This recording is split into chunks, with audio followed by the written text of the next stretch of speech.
Hi.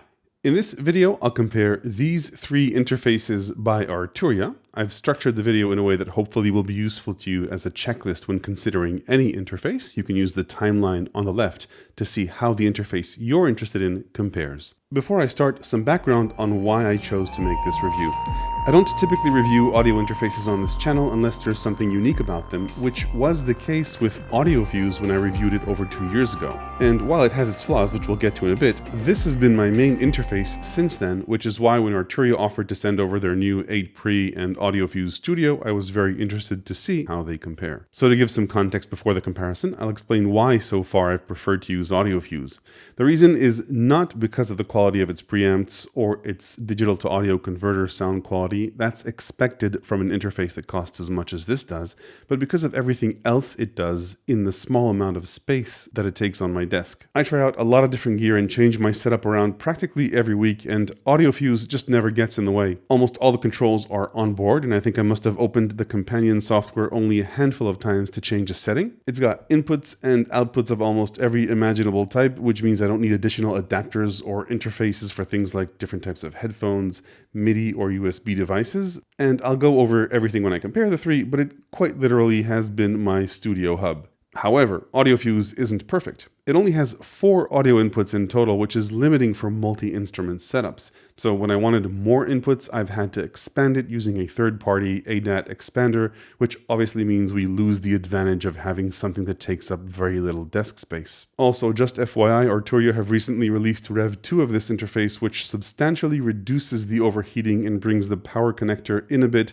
though they kept the micro USB port, which is still clunky to use and very cramped next to the power input. They also reduced the pops that you get when you change settings on Rev 1. The overheating in Rev 1, by the way, is odd, but doesn't seem to impact performance in any way. I've literally had it on for a couple of years that way. I never shut it off, never put it in lower power mode because I use the inputs all the time and it works just fine, just runs a little hot. So like I mentioned, the biggest limitation of the original Audiofuse is having only 4 inputs, which is the main reason why I found 8 Pre and Audiofuse Studio interesting to take a look at. 8 Pre is mainly designed for people interested in tracking or recording with as many of Arturia's mic preamps as possible. It has 8 mic preamps, and that's obviously its main feature. However, it's not just an ADAT expander, but also works as a standalone interface. So it is interesting to compare it to the others, which we will, of course. Then there's Audiofuse Studio, which I'll just call Studio from now on if you don't mind, which is indeed designed for people like me who want more inputs and preferably every other connector under the sun. But as they say, with power comes complexity and extra size in this case, so there are some trade-offs there.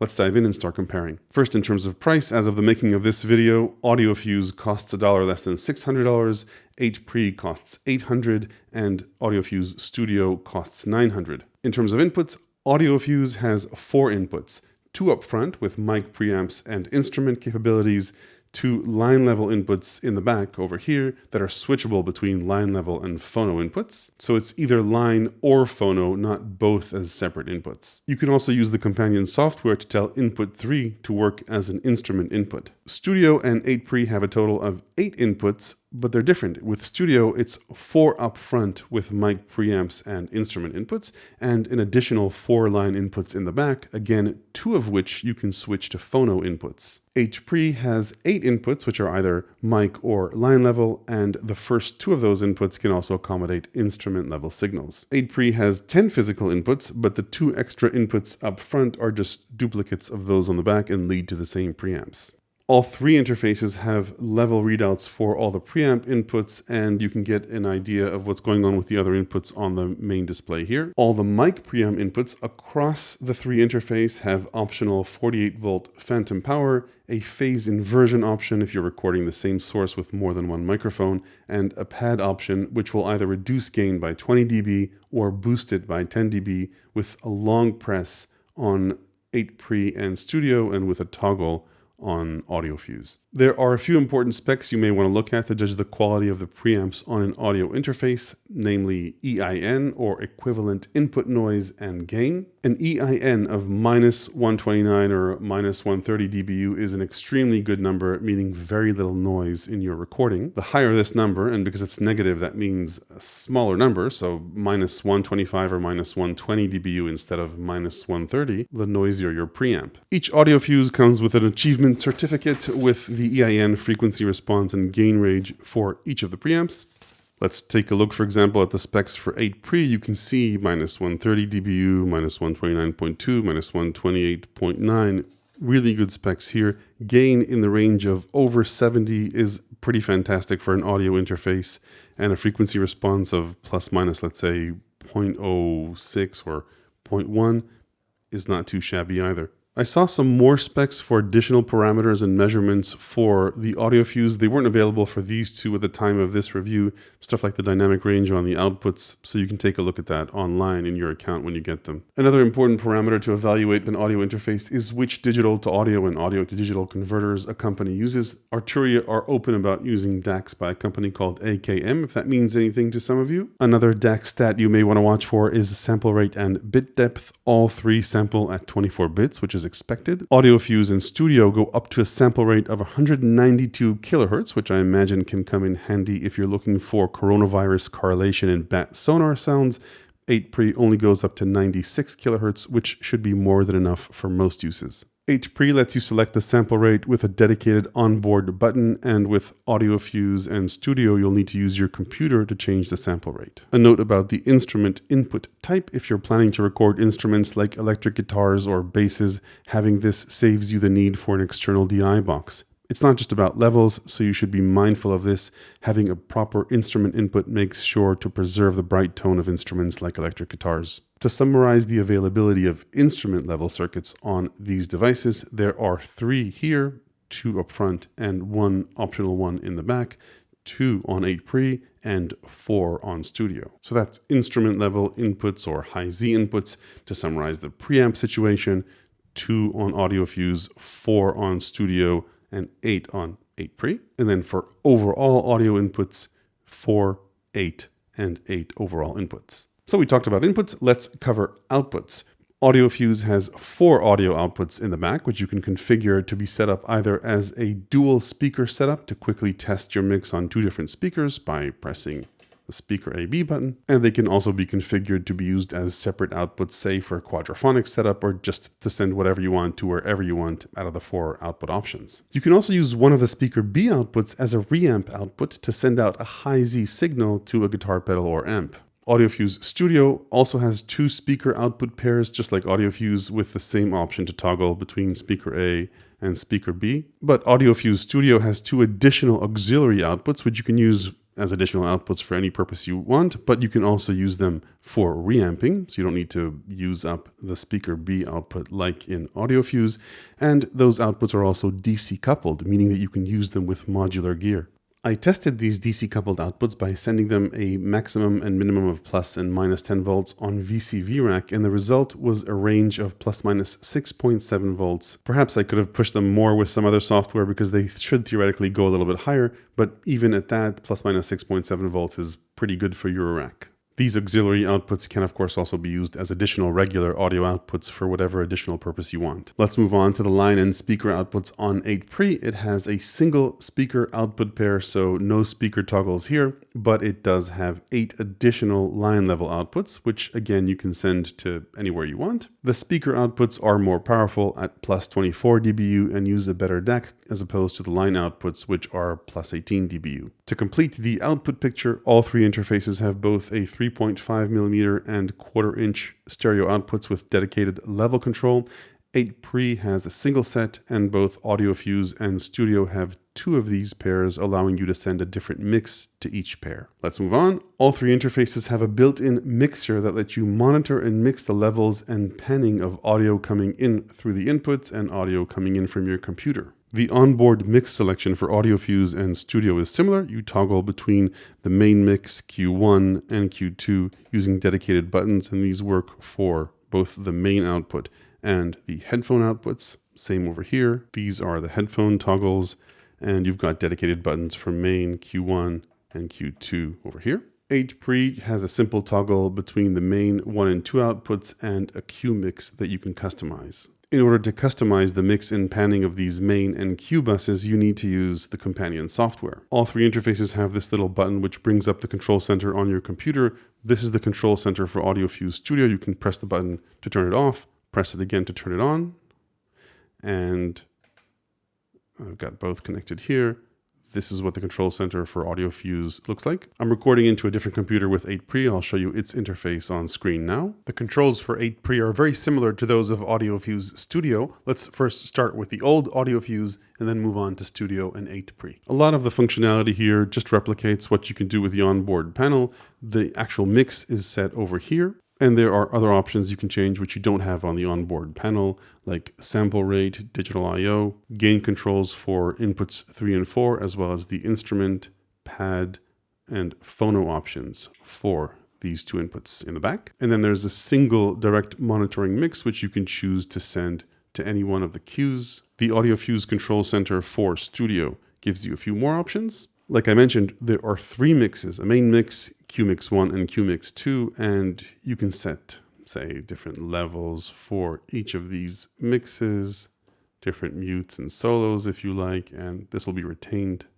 across the different mixes. You can also control levels together if you want. So say if I wanted analog inputs 5 through 8 to move together, I could lock them to each other. Then when I move 1, all 4 will move up and down, double-click resets them. The options for 8pre are very similar, but there's only one Q mix. Now, aside from the software-based controls, Audiofuse and Studio each come with different limited direct hardware controls over the input and main mix. My favorite is this little knob on Audiofuse, which lets you control the mix between any incoming audio through the inputs and the mix as it is controlled by your computer. This not only gives you 0 latency monitoring over in this position, but also lets you hear what's going on without having to power up your DAW or control center to route audio from the inputs to the outputs. I use this all the time, so it's a bummer that it was omitted from the new interfaces. Studio has a different onboard option using the listen buttons. These buttons can work in one of 2 modes depending on how you set them in the control center. Mode options are PFL or pre-fader level and solo. You set that over here. I'll open it up, and in this section here, either PFL or solo. PFL allows you to hear the direct signal coming into a single input regardless of the fader setting in the Audiofuse Control Center monitoring mix section.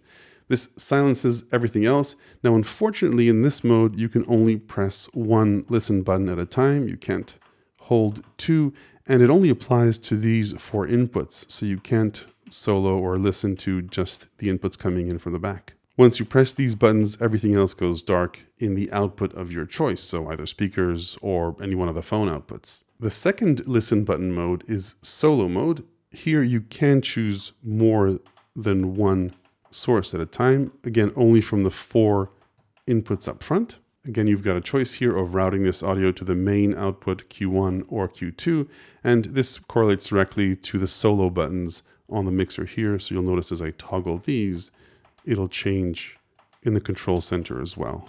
While we're looking at the software, let's skim through the features very briefly. This is the input section, the mix section, and the output section. The input section has buttons that replicate the onboard buttons if you want to use them here, and input control for inputs 5 and 6 and 7 and 8. If you connect an ADAT expander to the inputs, you'll see their level over here and SPDIF inputs as well. We already talked about the mixer section, very basic levels, mute, solo, and panning options over here. And you can group tracks if you like. So say if I prefer to treat inputs 3 and 4 as a stereo pair, I can do this. And on the output section, you can both see levels as well as control which source goes to which output. So for example, the auxiliary outputs can have any one of these inputs as a source, headphone 2, headphone 1, and main mix. There are a few interesting options here which I skipped. We'll get to them later. Let's just look at the settings for Audiofuse. This is where you route what goes to speaker B. We'll get to Talkback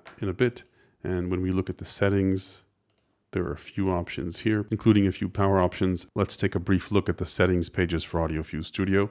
Again, I won't go through all of these, just giving you an idea of what goes on here. Let's move on. One of the most important aspects of audio interfaces is ergonomics and ease of use. This thing is on your desk and you supposedly will use it a lot. Personally, I prefer interfaces with the controls on top than on the side, so Audiofuse and Studio definitely win out here as far as I'm concerned, both compared to 8 Pre as well as other interfaces that have controls on the front rather than on top. Of course, 8 Pre can and is designed to be rack mounted, so front-facing controls are a must for that use case. It does, however, come with front and back legs and certainly seems sturdy enough to put a computer or monitor on. So if you plan to place it under a monitor or at around eye level, it could work nicely without taking up too much space. That said, looking at it from above, it's a little bit hard to figure out which button does what without leaning over. Another important factor to check out in an audio interface is whether it's class compliant, meaning does it require any special drivers to work? If it's class compliant, it's likely to be compatible with multiple platforms, including iOS and standalone hardware devices, and less likely to stop working the next time Apple or Microsoft update their operating system. However, audio interfaces with custom drivers may have lower latency or offer additional features like automatically treating multiple interfaces as one. All 3 Audiofuses are class compliant, so they will work with multiple platforms and don't require custom drivers. It's just plug and play on Mac and iOS and uses ASIO drivers for Windows. Another element that can impact performance is the type of connection and interface. Arturia uses USB 2, which is more compatible but slower than USB 3 or Thunderbolt. I mentioned earlier, Audiofuse uses the less desirable micro USB connector, and thankfully Studio and 8 Pre use USB-C, and they come both with a USB-C to USB-C cable as well as a USB-C to USB-A cable. Let's move on. Regarding power, it's always good if an interface can have some or all of its features available when powered by USB as opposed to an external power supply. 8 Pre must have external power. Studio lets you use its headphone outputs when it's bus powered, which isn't much, and Audiofuse has a few low power modes which let you use its outputs but not inputs in some cases. In case your computer or iPad can't give Audiofuse enough juice, it comes with this dual-headed USB cable where one end has another input for power. This goes into your iPad with a connection kit or into your computer. And then the other end, as I mentioned, is micro USB.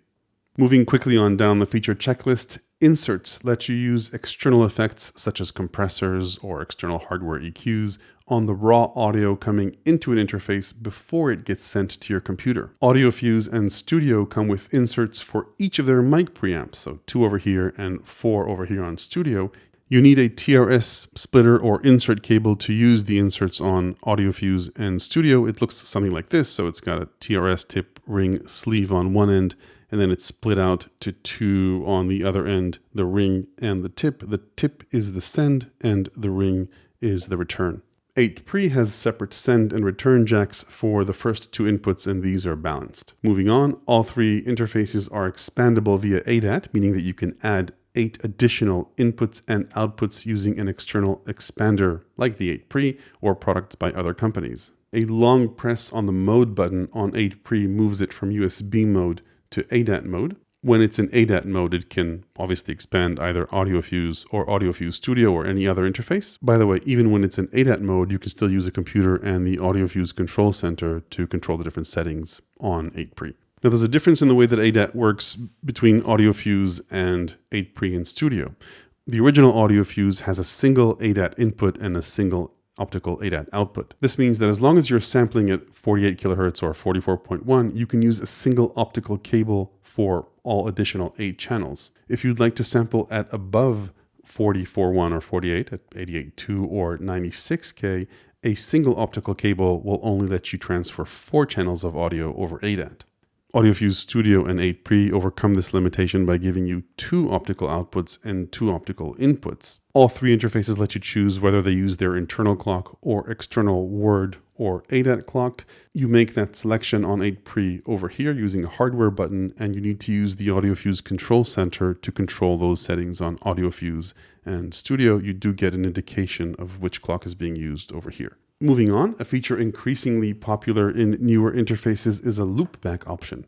This lets you reroute audio coming out of your computer back in as an audio source. This is useful if you want to record all the audio coming out of your computer, say for a screencast or a tutorial, and within the limitations of copyright law, of course, to sample from apps. Audiofuse doesn't have this feature, but both Audiofuse Studio and 8 Pre do.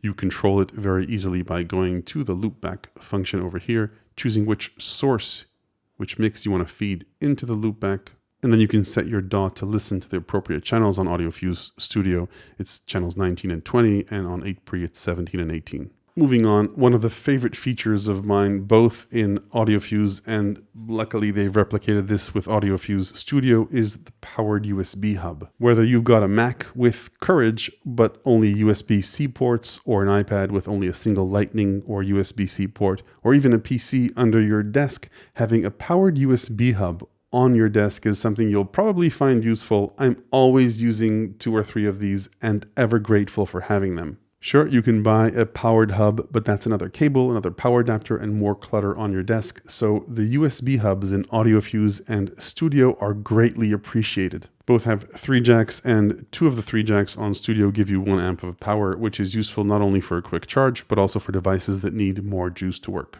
Next up, another convenience on Audiofuse and Studio, but not on 8 Pre, is MIDI. Now, while MIDI has nothing to do with moving audio from and to your computer, like the USB hub, it sure is a time, clutter, and space saver if your audio interface has a MIDI interface, so you can send MIDI from and to your instruments. Both Audiofuse and Studio use the 3.5mm mini jacks for MIDI, and they use the TRS-B standard. They both come with 2 dongles, so you can hook them up to 5-pin MIDI gear pretty easily. And as more gear comes with these little mini MIDI jacks, these are actually becoming increasingly useful. The small hitch with these little jacks is that there are 2 standards for them, TRS-B and TRS-A. If you're speaking with a TRS-B MIDI cable, you can use a regular TRS cable like this, hook this in one end and this in the other end, and you're good to go. Novation, Arturia, and 1010 Music, for example, use the TRS-B standard, but not Korg, IK, Multimedia, or Make Noise. Luckily, a TRS-A to B cable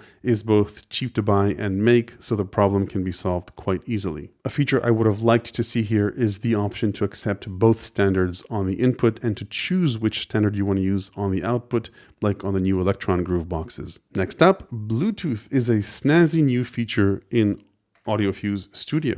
It doesn't exist in Audiofuse or 8 Pre, and you can use it in one of 2 ways.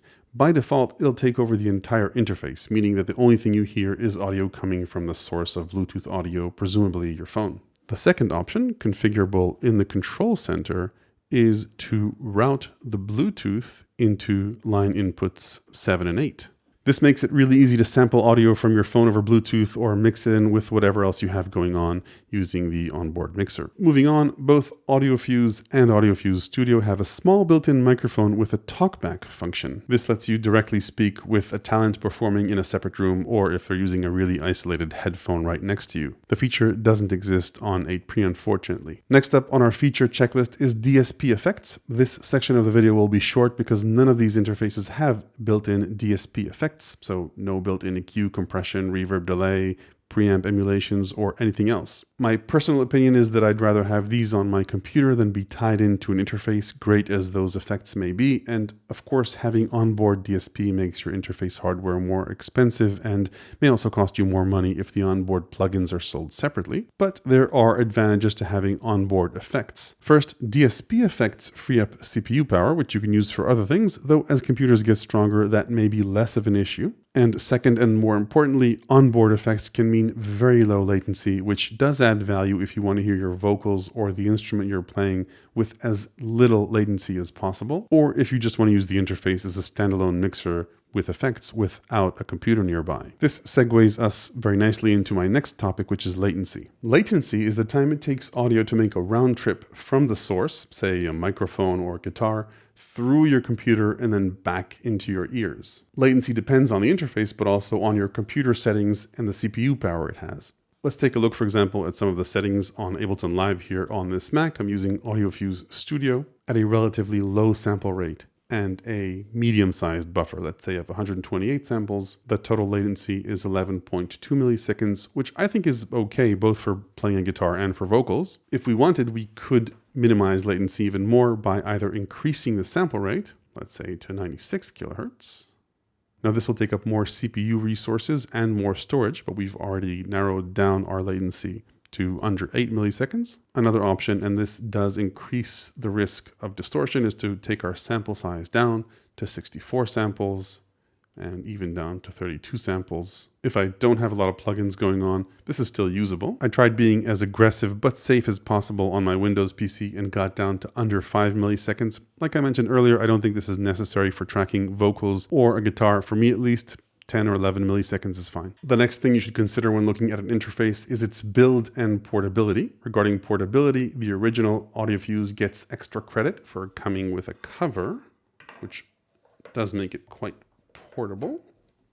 And it's small and relatively light despite having a pretty solid build. Studio and 8 don't come with a case, and they do have some heft. Another element to consider when thinking about portability is what I mentioned before, whether an interface can be bus powered. That's not the case for the useful purposes of Studio and for 8 and is for some on the Audiofuse. Another important factor to look at when choosing an interface is the build quality.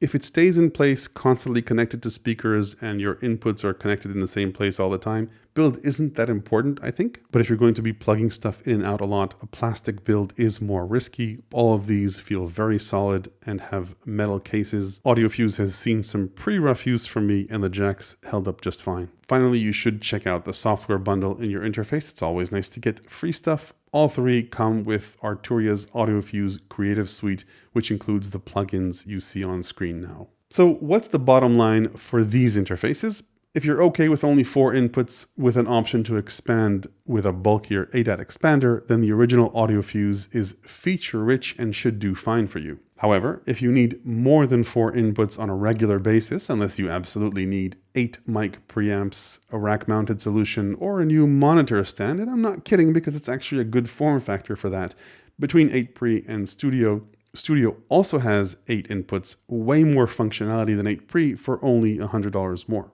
Now, I'll be further testing these interfaces in the coming months, and I'll leave any additional insights I figure out in the description to this video.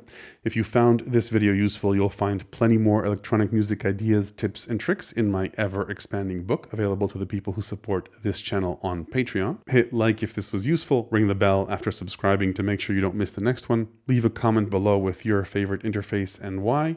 Thanks for watching.